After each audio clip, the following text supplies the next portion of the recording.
दोस्तों, भारतीय इतिहास की उच्च श्रेणी की 7 रमणीय राजकुमारियां जो इतिहास के पन्नों में उनके नाम दर्ज है। जी हाँ दोस्तों, भारतीय इतिहास के राजसी परिवारों के वैभवशाली जीवन और सुंदरता की कथाओं से परिपूर्ण है। इन्हीं शाही परिवारों की रमणीय राजकुमारियों की लंबी सूची है, जिनमें से हम आपको 7 चुनिंदा राजकुमारियों के विषय में बताने जा रहे हैं। नंबर 1, इंदिरा राजे। इंदिरा बड़ौदा की राजकुमारी थी। इनका जन्म 19 फरवरी 1892 को हुआ था। इनके पिता सायाजी गायकवाड़ और मां महारानी चिमनी बाई थी। इनका विवाह बिहार के राजकुमार जितेंद्र नारायण से हुआ था, जिनसे वह दिल्ली दरबार में मिली थी। जितेंद्र नारायण से विवाह करने के लिए उन्होंने ग्वालियर के महाराज माधवराव सिंधिया से अपनी सगाई तोड़ दी थी।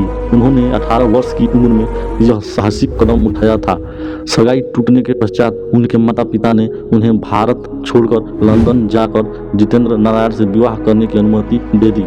इन्होंने अपने जीवन में कई त्रासदियों का सामना किया। महारानी गायत्री देवी इनकी पुत्री थी। इंदिरा राजे ने अपने जीवन का अंतिम समय मुंबई में बिताया। सितंबर 1968 में इनकी मृत्यु हो गई। नंबर 2, सीता देवी बड़ौदा। सीता देवी पीतमपुरा के महाराज राजा राव वेंकट कुमार महिपति सूर्य राव और रानी चिन्नम्बा की पुत्री थी। इनका पहला विवाह वायुरू के जमींदार अपराव बहादुर से हुआ, जिनसे इनके 3 बच्चे हुए। 1943 में मद्रास में घुड़दौड़ में इनकी मुलाकात प्रताप सिंह गायकवाड़ से हुई, जो उस समय दुनिया के 8वें सबसे अमीर आदमी थे। दोनों एक दूसरे के प्रेम में पड़ गए। अपना पहला विवाह तोड़ने के लिए कानूनी सलाह से सीता देवी ने इस्लाम धर्म अपना लिया और प्रताप सिंह गायकवाड़ से विवाह कर उनकी दूसरी पत्नी बन गई, जिनसे उनका एक बेटा हुआ, जिसका नाम सायाजीराव गायकवाड़ था। 1956 में सीता देवी ने गायकवाड़ को तलाक दे दिया और लंदन चली गई। 1985 में सायाजीराव गायकवाड़ ने आत्महत्या कर ली, जिसके 4 साल पश्चात सीता देवी की मृत्यु हो गई। नंबर 3, नीलोफर हैदराबाद। इनका जन्म 4 जनवरी 1916 को गोएस्टे पैलेस इस्तांबुल में हुआ था।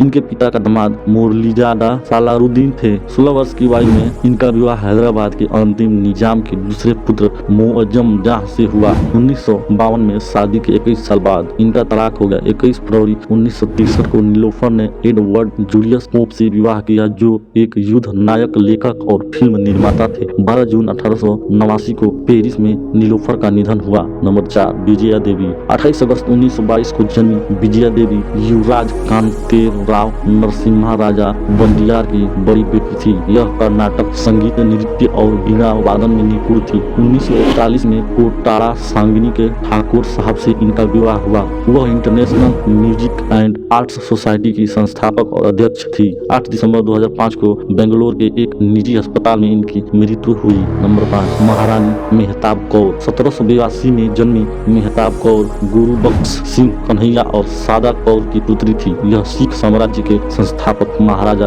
रणजीत सिंह की पहली पत्नी थी। इनके 3 बेटे थे, शेर सिंह, तारा सिंह और ईश्वर सिंह। शेर सिंह 1841 से 1843 तक सिख साम्राज्य के संस्थापक रहे। महारानी मेहताब की मृत्यु 1813 में अमृतसर में हुई। नंबर 6, रानी पाधिनी। रानी पाधिनी चित्तौड़ के राजा रत्न सिंह की रानी थी। इस राजपूत रानी का अस्तित्व संदिग्ध है। इतिहासकार इनका अस्तित्व मलिक मोहम्मद जायसी के महाकाव्य पद्मावत के आधार पर मानते हैं। पद्मावत के अनुसार इनके पिता सिंहल द्वीप के राजा गंधर्व सेन और माता रानी चंपावती थी। नंबर 7, रानी लक्ष्मीबाई। झांसी की रानी के नाम से प्रसिद्ध रानी लक्ष्मीबाई का जन्म 19 नवंबर 1828 को वाराणसी में हुआ था। इनके पिता मोरोपंत तांबे और माता भागीरथी सापरे थी। इनका बचपन का नाम मनु छबीली था। इन्होंने शास्त्रों की शिक्षा के साथ शस्त्रों की शिक्षा भी ली। इनका विवाह झांसी के महाराज गंगाधर राव से हुआ। यह 1857 के प्रथम स्वतंत्रता संग्राम की वीरांगना है और 23 वर्ष की आयु में अंग्रेज सेना से लड़ते हुए वे युद्ध भूमि में